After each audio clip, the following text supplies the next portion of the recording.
प्यारे बच्चों और मित्रों नमस्कार। आज के इस हायर मैथमेटिक्स की वीडियो लेक्चर में मैं आपका स्वागत करता हूं। आज के इस वीडियो लेक्चर में हम लोग वेक्टर स्पेस में आगे बढ़ते हुए लीनियर ट्रांसफॉर्मेशन टॉपिक को शुरू करने वाले हैं। सबसे पहले हम ये समझेंगे कि लीनियर ट्रांसफॉर्मेशन होता क्या है किसी वेक्टर स्पेस से किसी दूसरे वेक्टर स्पेस पर, एंड एक एग्जाम्पल लेंगे और प्रॉपर्टीज़ ऑफ लीनियर ट्रांसफॉर्मेशन को देखेंगे। तो ये काम हम लोगों को आज करना है। So let's start the definition of linear transformation. तो पूरा ना लिखते हुए मैं शॉर्ट में आप लोगों को बताऊंगा। लेट, सबसे पहले लिखेंगे let U F and V F are two vector spaces, ठीक है ना। Two vector spaces, a mapping F such that U to V is called linear transformation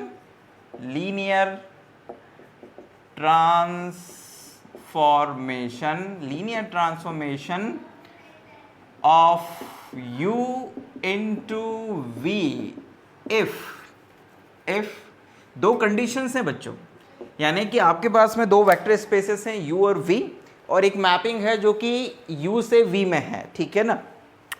तो इस मैपिंग को हम लोग लीनियर ट्रांसफॉर्मेशन कहेंगे। U से V में, हिंदी में इसको कहते हैं रैखिक रूपांतरण। तो इसको रैखिक रूपांतरण या लीनियर ट्रांसफॉर्मेशन कहेंगे यदि f of x plus y is equals to fx plus fy and number 2 f of ax is equals to afx, ठीक है ना। जहां पर ये जो x y हैं ये बिलोंग कर रहे हैं किस में, u में, और ये जो a है ये बिलोंग कर रहा है फील्ड में, मतलब एक स्केलर है। और डेफिनेटली जो fx हैं और जो fy है वो किसके एलिमेंट होंगे, वो v के एलिमेंट होंगे, मतलब कि कोडोमेन में चले जाएंगे, ठीक। तो अगर कोई मैपिंग इन दो कंडीशंस को सेटिस्फाई करती है बच्चों, तो हम उस मैपिंग को कहते हैं लीनियर ट्रांसफॉर्मेशन या रैखिक रूपांतरण दो वेक्टर स्पेस से। इससे लीनियर ट्रांसफॉर्मेशन को कभी कभी वेक्टर स्पेस होमोमॉर्फिज्म भी कहते हैं बच्चों। होमोमॉर्फिज्म, जैसे ग्रुप में होमोमॉर्फिज्म होता है वैसे ही वेक्टर स्पेस में इसको लीनियर ट्रांसफॉर्मेशन के नाम से जाना जाता है। तो ये हो गई बच्चों डेफिनेशन किसकी, लीनियर ट्रांसफॉर्मेशन की।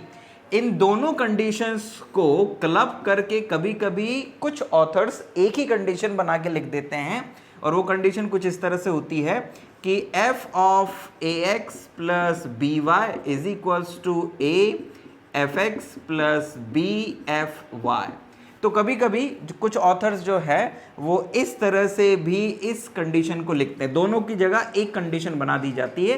मतलब इस कंडीशन में एडिशन ऑफ वेक्टर्स के साथ स्केलर मल्टीप्लिकेशन भी साथ में ले लिया जाता है, क्योंकि होमोमॉर्फिज्म या लीनियर ट्रांसफॉर्मेशन और कुछ नहीं है बच्चों, केवल ऑपरेशंस का खेल है। अगर आप ध्यान से देखें तो दो वेक्टर्स के सम का transformation is equals to sum of their images, मतलब उनके प्रतिबिंबों का योग है। और यहां पर क्या है, स्केलर मल्टीप्लिकेशन है x में, उसका लीनियर ट्रांसफॉर्मेशन आपने लिया, तो this is equals to the multiplication of the scalar with the image of x, यानी कि उसके प्रतिबिंब के साथ में मल्टीप्लाई हो जाता है। तो वास्तव में ये जो एडिशन ऑफ वेक्टर्स है u में और scalar multiplication of vector in u है, वो का वही प्रिजर्व हो जाता है किसमें, v में। यानी v में वो प्रॉपर्टी एज इट इज बन जाती हैं इमेजेस के केस में भी, और ऑपरेशन तो फिर वही रहेगा क्योंकि दोनों वेक्टर स्पेस है। तो इसको कहते हैं बच्चों हम लोग लीनियर ट्रांसफॉर्मेशन। अब एक एग्जांपल मैं आपको लेके बताता हूं कि किसी भी क्वेश्चन को अगर आपको सॉल्व करना है जो कि लीनियर ट्रांसफॉर्मेशन का है तो उसको आप कैसे करेंगे। तो let's take an example. Question ये है बच्चों कि एक मैपिंग है जो टी मैपिंग है जो कि V3R से V2R में है। हमको दिखाना है कि अगर ये परिभाषित कुछ इस तरह से है कि t of x1, x2, x3, मतलब कि V3R का मतलब है कि V एक 3 डायमेंशनल वेक्टर स्पेस है, मतलब उसमें कोई भी जो एलिमेंट होगा वो 3 टपल के फॉर्म में होगा, 3 कोऑर्डिनेट्स होंगे उसमें।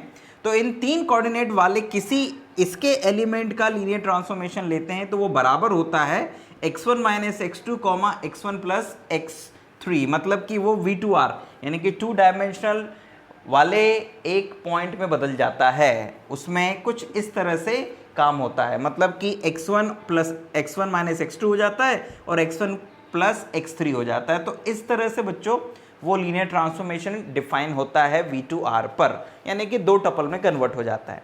आपको ये चेक करना है कि क्या ये लीनियर ट्रांसफॉर्मेशन है, और अगर है तो प्रूफ करना है। अब ध्यान दीजिएगा कि यहां पर ये जो x प्लस वाई था वास्तव में ये टपल नहीं थे, 2 पॉइंट्स थे, किसके? V3R के। तो आपको अगर ये चीज कंडीशन सेटिस्फाई करवानी है तो पहले आपको 2 पॉइंट्स लेने पड़ेंगे V3R के, और फिर उनके ऊपर ये कंडीशन लगानी पड़ेगी और आपको ये लेकर आना पड़ेगा, एक तरह से देखा जाए तो जरा ध्यान दीजिएगा। सबसे पहले आप लिखिएगा लेट x1, x2, x3, मतलब कि ये एक पॉइंट है बेसिकली x, और ये बिलोंग कर रहा है V3 में, और एक दूसरा पॉइंट ले लीजिए y1, y2, y3 is equals to y, और ये भी बिलोंग कर रहा है किसमें? V3R। नाउ अब इन दोनों पॉइंट्स की आप इमेज लीजिए, यानी कि t of x plus y is equals to वास्तव में t of x plus y का मतलब क्या है बच्चों? अब एक तरह से x भी एक टपल है, y भी एक टपल है, तो ये वास्तव में ये ऐसा है x1, x2, x3 plus y1, y2 plus y3, ठीक है। तो आपको ये पता है कि जब 2 टपल्स ऐड होते हैं, सॉरी यहाँ पर प्लस नहीं आएगा, यहाँ पे कॉमा आएगा, y1, y2, y3, तो आपको ये पता है कि जब 3 डायमेंशनल स्पेस के 2 पॉइंट्स सब ऐड होते हैं तो x कोऑर्डिनेट x में, y y में और z z में, तो जब आप इन दोनों टपल्स को ऐड करेंगे बच्चों तो आपको मिलेगा x1 plus y1 comma x2 plus y2 comma x3 plus y3 comma. तो इस तरह से बच्चों आपको ये पॉइंट मिलेगा। अब x1, x2, x3 का काम कौन कर रहा है? ये x1 का, ये x2 का, ये x3 का, इसके अकॉर्डिंग। तो अब जब आप इस एक 3 टपल पॉइंट की t इमेज लेंगे तो आपको इज इक्वल्स टू में क्या मिलेगा? आपको मिलेगा x1 माइनस x2, तो ये x1 ये x2, मतलब कि x1 plus y1 minus x2 minus y2, है ना, इसका माइनस, यानी तो ये माइनस हो जाएगा दोनों, कॉमा फिर x1 यानी कि x1 प्लस y1 और फिर प्लस x3 प्लस y3। तो आपको मिल गया कुछ इस तरह से। अब जरा ध्यान दीजिएगा बच्चों, अब इसको रीअरेंज करिए इस रूप में। तो इसको जब आप अरेंज करेंगे तो आप इसे लिख सकते हैं x1 minus x2 plus y1 minus y2, है ना, x1 minus x2 plus y1 minus y2, आपने इसको रीअरेंज करके ऐसा लिख दिया। फिर इसी तरह इसको लिखिएगा x1 प्लस x3 और प्लस y1 प्लस y3। अब जिस तरह से आपने इन टपल्स को ऐड करके ये लिखा था, आप उसी तरह से इन टपल्स को, ये 2 कोऑर्डिनेट वाला एक पॉइंट है तो इसको तोड़ दीजिए 2 पॉइंट्स में, तो ये कुछ इस तरह से टूटेगा। Look at that, x coordinate x के साथ चला जाए, x कोऑर्डिनेट y के साथ आ जाएगा, और ये वाला x कोऑर्डिनेट इसके साथ में चला जाएगा, क्योंकि ये 2 अलग अलग पॉइंट्स थे। तो इसको हम लोग लिख देंगे x1 minus x3 comma x1 minus x2 comma x1 plus x3, ये bracket, plus y1 minus y2 comma y1 plus y3। क्योंकि ये देखिए आपने इसको मतलब इस पॉइंट को क्या कर दिया, 2 पॉइंट्स के सम में तोड़ दिया, और यहां पर ये x1 माइनस x2 आया, कॉमा फिर ये दूसरे टपल का ये y कोऑर्डिनेट आ गया x1 plus x3, plus y1 minus y2 comma y1 plus y3 आ गया, ये दूसरा आ गया। और जब आप इनको ऐड करेंगे तो फिर वही भाई, ये 2 डायमेंशनल पॉइंट्स हैं, दोनों 2 डायमेंशनल स्पेस के पॉइंट्स हैं। तो x कोऑर्डिनेट x में जुड़ेगा, y कोऑर्डिनेट y में जुड़ेगा, तो वापस ये आ जाएगा। तो इसको तोड़ के हमने इसको लिख दिया। अब ये क्या है वास्तव में, ज़रा ध्यान से देखिए। तो अगर आप इसको ध्यान से देखें तो ये x1 minus x2 comma y x1 plus x3 को आप क्या लिख सकते हैं, इसको आप लिख सकते हैं this is equals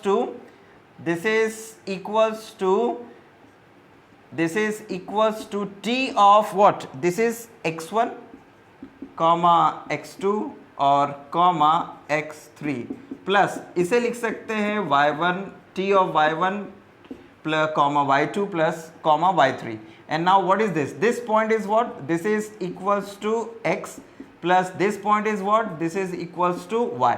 So t of x plus y is equals to आ गया आपके पास में t of x plus ty।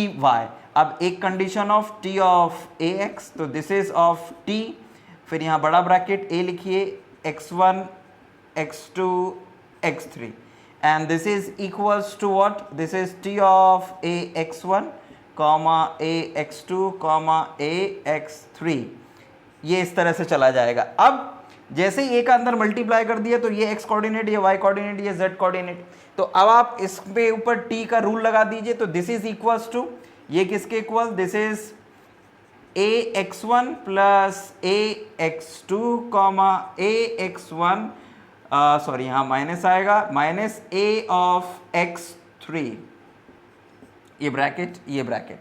अब जरा ध्यान दीजिएगा कि पूरे के पूरे टपल में x कोऑर्डिनेट और y कोऑर्डिनेट दोनों में ही a का मल्टीप्लाई है, तो यहाँ से a बाहर निकाला जा सकता है। So this is equals to a of x1 minus x2 comma x1 plus x3। इसका मतलब ये नहीं है कि आपने कॉमन निकाला है, नहीं, क्योंकि x कोऑर्डिनेट ये यहाँ पर ये पूरा का पूरा एक तरह से x कोऑर्डिनेट है, ये y कोऑर्डिनेट है 2D में, तो x कोऑर्डिनेट में भी a का मल्टीप्लाई हो रहा था, y कोऑर्डिनेट में भी a का मल्टीप्लाई हो रहा था, तो इसका मतलब है कि पूरे के पूरे पॉइंट में ही a का मल्टीप्लाई था। सो दैट्स व्हाई आपने ऐसा लिख दिया।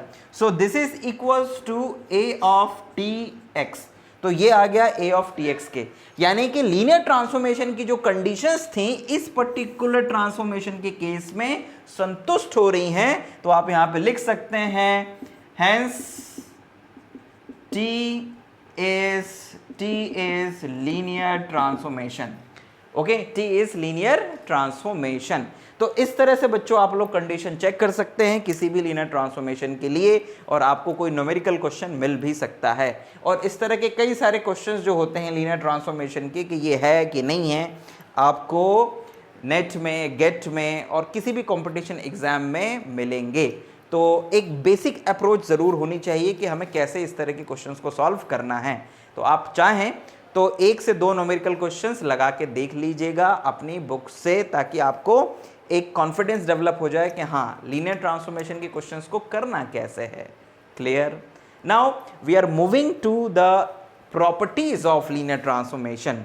प्रॉपर्टीज हम लोग चेक करते हैं। अच्छा, एक क्वेश्चन है, मैं आपको बोल देता हूं, इसको आप लोग कर लीजिएगा कि अगर t of x1 comma x2 comma x3 बराबर x1 का स्क्वायर प्लस x2 का स्क्वायर प्लस x3 का स्क्वायर हो तो ये लीनियर ट्रांसफॉर्मेशन है कि नहीं है।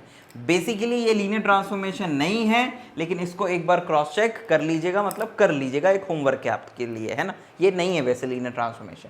एक जो मेरे दिमाग में मैं अप्रोच बना के रखा हूँ, और जो कभी कभी क्वेश्चंस में अगर वन वर्ड में आंसर देना हो कि ये है कि नहीं है, तो मैं केवल इतना ध्यान देता हूँ कि किसी भी पॉइंट की अगर इमेज में पॉइंट्स का स्क्वायर आ रहा है या मल्टीप्लाई आ रहा है तो वो लीनियर ट्रांसफॉर्मेशन कभी नहीं होता है, वो मैपिंग लीनियर ट्रांसफॉर्मेशन कभी नहीं होती है।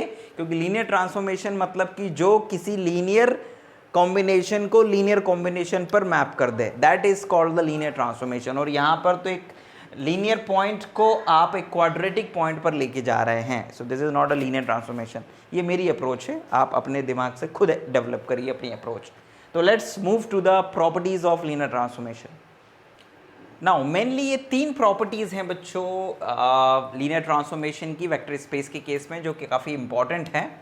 और एक और है जो मैं आपको वीडियो के लास्ट में जाते जाते बता दूंगा। तो तीन जो मेन प्रॉपर्टीज़ हैं आपके पास में, एक लीनियर ट्रांसफॉर्मेशन है u से v पर, जिसमें आपको प्रूफ करना है कि f0 is equals to 0 dash, जहाँ पर ये जो 0 डैश है ये आइडेंटिटी एलिमेंट है v का, और जो 0 है वो आइडेंटिटी वेक्टर है u का बेसिकली। और उसी तरह से f minus alpha is equals to minus F alpha के इक्वल है, where alpha belongs to u, and f alpha minus beta is equals to f alpha minus f beta. ये आपको प्रूफ करना है। बहुत ही आसान और लॉलीपॉप है, लेकिन करते हैं। चलिए आइए, दूसरी को प्रूफ करने में पहली यूज़ होगी बेसिकली, और तीसरी को प्रूफ करने में दूसरी वाली यूज़ होगी, और पहली वाली को प्रूफ करने के लिए ग्रुप थ्योरी यूज़ होगी। जो ग्रुप थ्योरी आप लोगों ने पढ़ रखी है वो यूज़ होगी, ठीक है ना। तो आइए ज़रा शुरुआत करते हैं पहली वाली प्रॉपर्टी से।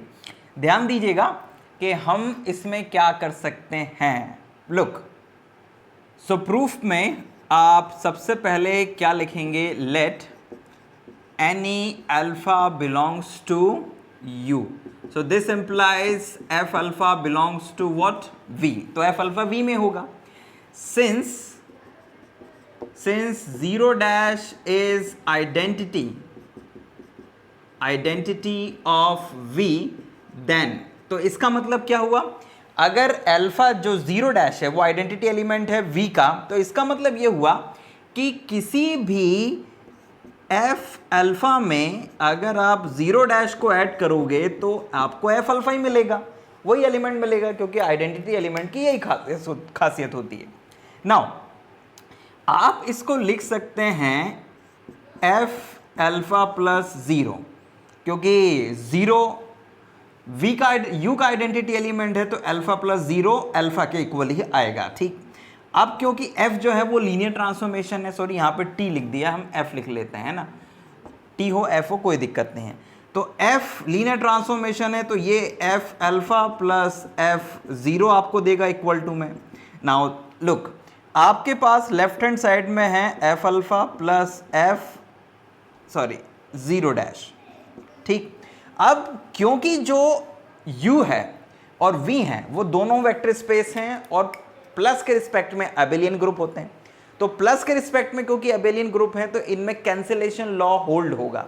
तो जब आप कैंसिलेशन लॉ होल्ड होगा तो आप f अल्फा से f अल्फा कैंसिल कर देंगे, तो आपको मिल जाएगा 0 dash is equals to f0।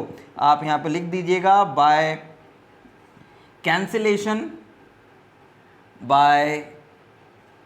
Cancellation laws in v, क्योंकि v के एलिमेंट्स है ना ये सारे, तो आपने v के कैंसिलेशन लॉ का यूज करा तो f अल्फा से f अल्फा कट गया, तो f0 बराबर कितना आ गया, 0 डैश। यहां पर कैंसिलेशन लॉ आपको लिखना पड़ेगा कि आपने कैंसिलेशन लॉ यूज करा है। तो ये जो पहली वाली प्रॉपर्टी थी ये बिल्कुल लॉलीपॉप थी, जिसमें कि आपको ये यूज करना है, फिर इसके बाद अल्फा को f अल्फा प्लस 0 और f अल्फा प्लस f0 लिख देना है, because f is linear transformation. आपको यहाँ पे ध्यान देना, प्रॉपर्टी ऑफ लीनियर ट्रांसफॉर्मेशन आप लोग कर रहे हैं तो उसमें लीनियर ट्रांसफॉर्मेशन कहीं ना कहीं यूज होगा ही होगा, सो बी केयरफुल। तो ये आपकी पहली वाली प्रॉपर्टी प्रूफ हो गई है। अब आते हैं यहाँ पर दूसरी वाली प्रॉपर्टी को प्रूफ करने के लिए। तो दूसरी वाली में आपको f माइनस अल्फा बराबर ये प्रूफ करना है। तो सेकेंड वाली को प्रूफ करने के लिए फर्स्ट का यूज करना पड़ेगा। तो अभी अभी हम लोग ये प्रूफ करके आए हैं कि f0 बराबर होता है 0 डैश, तो हम इसको लिख सकते हैं, इस 0 को लिख सकते हैं हम लोग क्या, f bracket alpha plus f minus alpha is equals to 0 dash. मतलब भाई क्योंकि 0 जो है वो आइडेंटिटी एलिमेंट है किसका, u का, और u एक एबेलियन ग्रुप है प्लस के रिस्पेक्ट में, तो अल्फा प्लस माइनस अल्फा बराबर 0 बिलोंग्स टू u। ये क्या होगा, एक तरह से अल्फा और अल्फा के इनवर्स को अगर उसमें ऐड कर दें तो 0 आ जाता है। तो ये आपने लिख दिया, तो f0 को मतलब एक तरह से लिखने का ये तरीका है। तो this implies that f alpha plus f minus alpha is equals to 0 dash, because f is linear transformation. तो आपने इन दोनों के ऊपर ये लीनियर ट्रांसफॉर्मेशन की प्रॉपर्टी लगा दी। अब इसके मायने क्या है बच्चों, इसके मायने ये हैं कि f अल्फा में जब f माइनस अल्फा को जोड़ा जाता है तो 0 डैश आ जाता है, और 0 डैश का मतलब क्या है, आइडेंटिटी एलिमेंट आ जाता है। तो दो एलिमेंट्स को आप ऐड कर रहे हैं और आइडेंटिटी एलिमेंट आ रहा है, तो इसका मतलब क्या हुआ कि वो दोनों एक दूसरे के इनवर्स हैं प्लस के रिस्पेक्ट में। तो यू कैन से दैट कि एफ अल्फा इज इनवर्स या प्रतिलोम, inverse element of f minus alpha in v। तो v के अंदर क्या है, ये इनवर्स एलिमेंट है। तो प्लस के रिस्पेक्ट में इनवर्स एलिमेंट के लिए इनवर्स एलिमेंट को कैसे एक्सप्रेस करते हैं, माइनस के साथ। तो इसका मतलब ये हुआ कि f minus alpha is equals to minus F alpha. Simple सी बात है। अगर आप ये कह रहे हैं कि f अल्फा का इनवर्स ये है, तो इसका मतलब f minus alpha is equals to minus F alpha जरूर होगा, ठीक है ना। या फिर आप इसके बाद में एक चीज और कर सकते थे, आप अगर चाहें तो इसके बाद डायरेक्ट ये भी लिख सकते हैं। उसके लिए आपको कुछ नहीं करना पड़ेगा, दोनों और आप क्या करिएगा, both side minus F alpha को ऐड कर दीजिएगा। तो दोनों ओर जब माइनस एफ अल्फा को ऐड करेंगे तो ये माइनस एफ अल्फा, ये माइनस एफ अल्फा कैंसिल हो जाएगा, और इस तरफ minus F alpha plus 0 dash करेंगे तो ये बराबर में माइनस एफ अल्फा आ जाएगा राइट साइड में। तो ये आपका ऐसे भी प्रूफ हो सकता है, तो आप ऐसे भी चाहें तो कर सकते हैं। तो ये आपकी दूसरी प्रॉपर्टी भी यहाँ पे प्रूफ हो गई है। अब आते हैं बच्चों अपन लोग किस पे, थर्ड प्रॉपर्टी पे। तो थर्ड प्रॉपर्टी एक्चुअल में लॉलीपॉप है, थर्ड प्रॉपर्टी में कोई दम नहीं है। थर्ड प्रॉपर्टी आपको एफ अल्फा माइनस बीटा, इस अल्फा माइनस बीटा को आप लिख सकते हैं F alpha plus minus beta, है ना। ये प्रॉपर्टी आपने मतलब minus beta is equals to को आपने इस तरह से लिख दिया u में, क्योंकि u प्लस के रिस्पेक्ट में अबेलियन ग्रुप है। अब क्योंकि f जो है वो लीनियर ट्रांसफॉर्मेशन है, तो आप इसको लिख सकते हैं f alpha plus f minus beta. ये f is linear transformation, simple सी बात है। नाउ अभी आपने ये प्रूफ करा है कि f माइनस अल्फा जो होता है वो माइनस एफ अल्फा के बराबर होता है। तो this is equals to f alpha minus F beta by 2। आप ये चाहो तो लिख भी देना है ना अलग से, ये माइनस इसके। तो ये आपकी जो थर्ड प्रॉपर्टी थी ये भी आसानी से क्या हो गई बच्चों, प्रूफ हो गई। तो इस तरह से आपने जो तीनों प्रॉपर्टीज थी लीनियर ट्रांसफॉर्मेशन की उन्हें प्रूफ कर दिया है। एक चौथी प्रॉपर्टी कभी कभी आ जाती है, वैसे ये ज़्यादा इंपॉर्टेंट नहीं है लेकिन बता देते हैं कि एफ ए अल्फा या A1 alpha 1 A2 alpha 2 A3 alpha 3 plus dash dash dash AN alpha n is equals to होता है AF alpha 1 plus A1 A2 F alpha 2 plus dash dash AN F alpha n, ये इसके equal होता है। ये हम लोगों को प्रूफ करना है। तो इसे प्रूफ करने के लिए ज़्यादा कुछ नहीं करना पड़ेगा बच्चों, इट्स वेरी इजी। आपको बारी बारी से, क्योंकि लीनियर ट्रांसफॉर्मेशन 2 पॉइंट्स के ऊपर काम करता है, तो आपको करना क्या होगा कि एक बार में इन सब पॉइंट्स को लीजिएगा और इसको अलग लीजिएगा, तो ये टूट जाएगा, है ना, लीनियर ट्रांसफॉर्मेशन की प्रॉपर्टी से। तो ये ऐसा हो जाएगा, कैसे, दिस इज एफ ये पूरा प्लस फिर ये आ जाएगा आपका F A N alpha N. फिर लीनियर ट्रांसफॉर्मेशन है तो ए एन बाहर आ जाएगा, अल्फा एन अंदर ही रहेगा। फिर यहाँ से फिर एक पॉइंट को अलग करिएगा आखिरी वाले को, फिर वो टूटेगा। तो मतलब एक एक करके एन स्टेप में पहले ये आएगा, फिर इसके पहले वाला, फिर इसके, फिर इसके, फिर इसके, और लास्ट में आपके पूरे आ जाएंगे। तो इस तरह से आप लीनियर ट्रांसफॉर्मेशन की प्रॉपर्टीज को प्रूव कर पाएंगे। तो बच्चों आज के इस छोटे से लेक्चर में हम लोगों ने ये समझा कि linear transformation of vector spaces क्या होता है, एक एग्जाम्पल के थ्रू उसको समझा, और उसके बाद में हमने प्रॉपर्टीज ऑफ लीनियर ट्रांसफॉर्मेशन समझा, ठीक। लेकिन इन प्रॉपर्टीज को समझने के लिए थोड़ा सा ग्रुप थ्योरी और खासकर एबेलियन ग्रुप की अप्रोच आपके दिमाग में होनी चाहिए, तो उसको थोड़ा डेवलप कर लीजिए। तो ये वेक्टर स्पेस में जो लीनियर ट्रांसफॉर्मेशन वाला टॉपिक है वो कुछ ज़्यादा दम नहीं रखता है। सो आज के लेक्चर में बस इतना ही। अगले वीडियो लेक्चर में हम लीनियर ट्रांसफॉर्मेशन को कंटिन्यू करेंगे और इस टॉपिक को आगे बढ़ाएंगे। तब तक के लिए हमें आज्ञा दीजिए। बहुत बहुत धन्यवाद। जय हिंद, वंदे मातरम।